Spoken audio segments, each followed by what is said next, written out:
Hey everybody, welcome back to School Sucks Live. I'm Brett. In the studio with me tonight is Osborne. How you doing? I'm well, sir. And on the phone, out in Keene, we have Derrick J, Freeman and Michele Seven.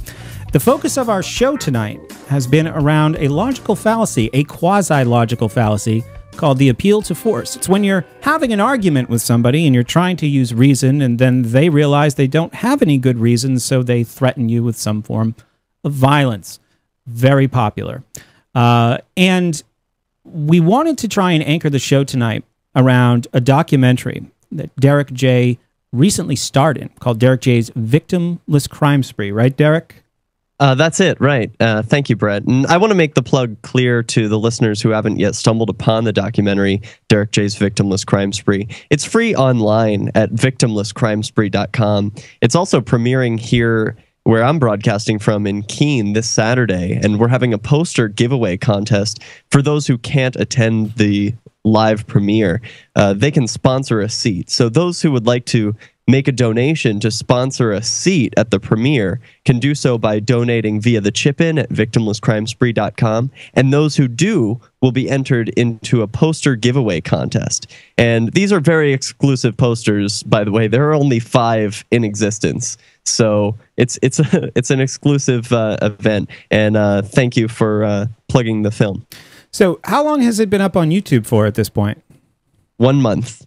And how do you mind telling us how many views you guys have landed?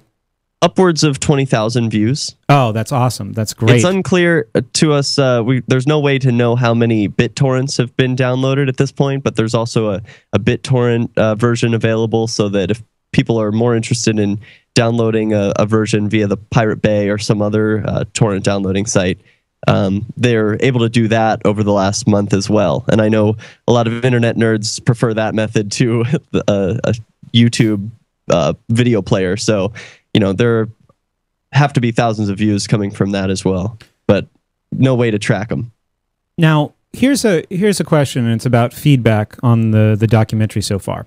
When somebody sees you do something on YouTube and say like a 3 to 5 minute video, and it's kind of out of context and nobody knows who you are, and sure, you're polite enough and well-groomed enough to make a good first impression, but I could see a lot of negative comments just for the reasons we've already discussed on the show coming your way about what somebody sees in that video. Have you found the comments to be more positive when people can get this whole contextual picture, your whole story? I mean, this film is almost 90 minutes long, right? And it tells pretty much from when you were in Philadelphia right up to you getting out of jail. So are you getting more positive feedback now, or is it still tough to gauge? Yes, I am getting more positive feedback. That is for certain. From my YouTube channel, I tend to let the trolls lead the YouTube channel. There are it's seemingly more trolls than supporters of my personal YouTube channel, and that's where all the videos are seen individually. They're not spliced together in one digestible message, and so folks aren't getting the whole picture, and so they'll just think I'm stupid, or I invited the violence to come my way. But when people are able to see the whole movie, when I compare the comments on my personal YouTube page to the comments on the movie, the comments are night and day. There's so much support, overwhelming support for the actions when people get the whole context of what's going on. I mean, a lot of times in just my personal life, when I'm meeting with people on the street and sharing my experiences, they hear about my crime spree, and they too will act as though I invited the violence to come my way, as if I somehow forced the police to chase me. And in some ways, I recognize the reality where there will be violent consequences to my actions. But unlike statists, I just refuse to believe that the actions of the police are some kind of act of nature, that they arise out of some sort of natural state of the environment where a politician writes something on a piece of paper and it commands police like marionettes to just act in whatever way the law dictates. That's not what happens. Sure. Well, and there are those who would compare this to, say, poking the bear, right? And then of course the bear is going to eat you when you poke at it. The difference being that, you know, these individuals are not just animals driven by instinct, right? Right, but they're not. I mean, the police are every bit as responsible for their actions as everyone else. And my peaceful actions should have no violent consequences in a society where personal responsibility is at the core. But this is something that I really want to get into in hour two. Is that really the way that it is? And I think that Osborne makes a good point, and this goes back to the question that I asked in the previous segment about what do you observe about their obedience? Because I think that most people who've dealt with the police on a regular basis, or they've had many, many encounters over time, they realize that there is, I think it's fair to say, a narrow range of programmed responses to what you're doing. So, of course, that is a human being, and they do have this free will to react appropriately to the situation, to act morally in that situation. But I think it's also, it needs to be recognized that there might not be a Brad Jarvis inside every police officer, or at least not one that can get out in any kind of quick way. Do you know what I mean? What a wonderful world that would be if there were a Brad Jarvis inside every bureaucrat and politician and law enforcer. And for those who don't know, Brad Jarvis is a law enforcer turned freedom activist. But he's no longer a police officer. Right. He quit that. I've had really good success, though, with the police around here, with all police except for one. And that cop is out of Dublin, which is the town I live in. And he was the one who initiated all of the aggression against me after being called to my house by my teenage son, who, you know, he thought that he could, having grown up with I don't know, anarchist, voluntarist, whatever, liberty mom.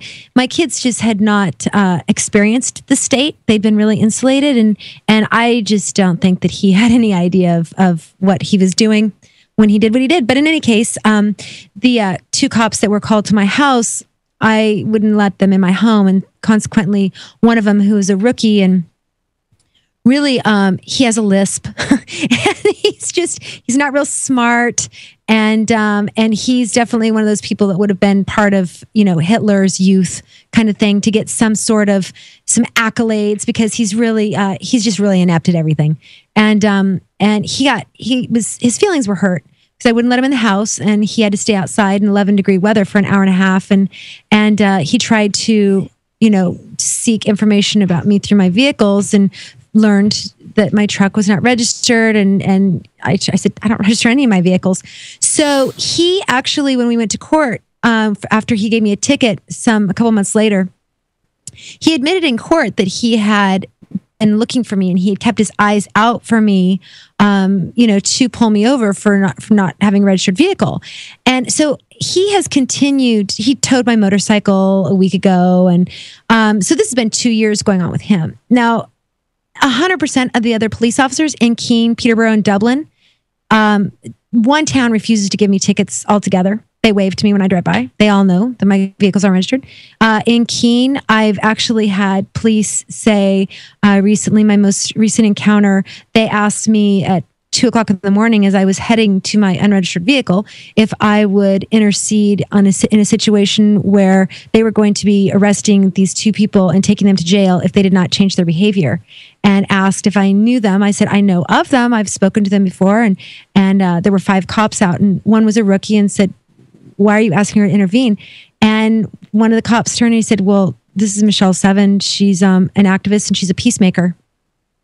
So I've actually had, you know, a lot of success, with the police in that way. I don't know if it's your veteran status, Michele, like that you are practiced at engaging law enforcers, or if there are some other reasons. I speculate perhaps that you're a gorgeous woman, but I have had extremely different experiences with law enforcers. And I'm wondering if it's perhaps because I have nothing to offer them in the way of like being a bro supporter, like, hey, we're both macho together and like brotherhood, you know, and I'm not a beautiful woman. So I have nothing to offer these men who, you know, if I'm questioning their legitimacy, they have no reason to overlook. I've been very careful. Well, I mean, I'm 44. Back 20 years ago, if I was doing this, my voice would have become really shrill. I would have become really excited and really agitated. You know, that's what happened when I was a teenager, and I ended up getting locked up for 4.5 months. Guys, we got to go to a break real quick here. I've seen Derrick arrested by female cops, and I wanted to know if he could turn on his charm and why that didn't work. My best. Why didn't that work with them? This is School Sucks Live. We'll be right back. I've been told no in many different ways. Hey, guys. Hey, what's up, Brett? Hey, we're on the long break, so we've got 8 minutes if you've got anything that you need to do. Okay. I also I want to open it up in the second hour and talk a little bit more about the purpose of civil disobedience personally, and what the larger picture is as far as like what you'd be trying to communicate to other people, and how well it works as a tactic to do that. Kind of some of the more challenging stuff, Derrick, that we talked about.